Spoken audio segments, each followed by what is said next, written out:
This is Isayu, and I am presenting my Pop Culture's final project over the video. For Pop Cultures, we had to choose a symbol that symbolizes American pop culture, and I chose the ever so classic electric guitar. And as you can see, I have one right here, which is an ever so classic Stratocaster. There was a demand for electric guitars that started in the 30s when jazz bands were playing with big bands and the acoustic guitars wouldn't help it. The acoustic guitars, of course, dating back to the Baroque era with Bach and friends. Though the first electric guitars, quote-unquote, were just acoustic guitars with built-in microphones.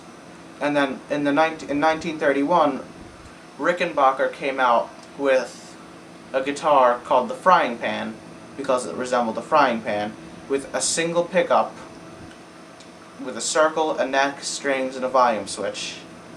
It was really simple, and as we could figure out just by walking into a music store, a lot has changed since that day. But anyways, on to the main part of the project. The electric guitar has many values that Americans hold dear to them. For one, it shows rebellion, which since the early days of America, we were obsessed with being rebels. I mean, the Confederate South, and even our beginnings, we had to rebel against the British. Hence, the Revolution. That was a revolt. Technically, we fought British people and became our own country. What we did is actually considered treason to the British.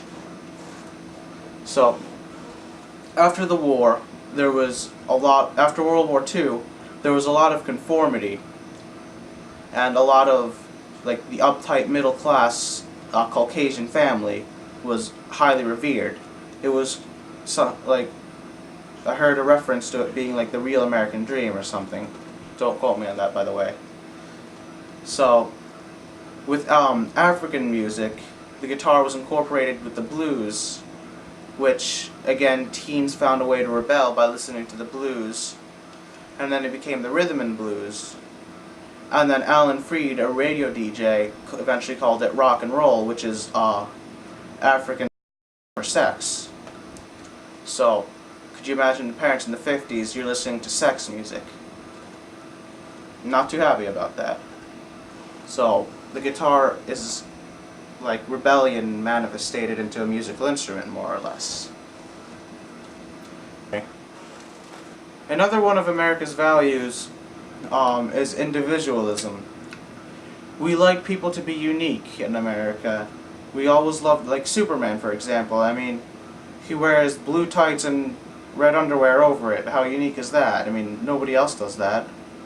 But yet again, he's the #1 selling comic book hero. So, anything that's unique. And guitar spells out individualism. Like this, again, back to the Stratocaster. This itself is just one of many models. You can get a guitar.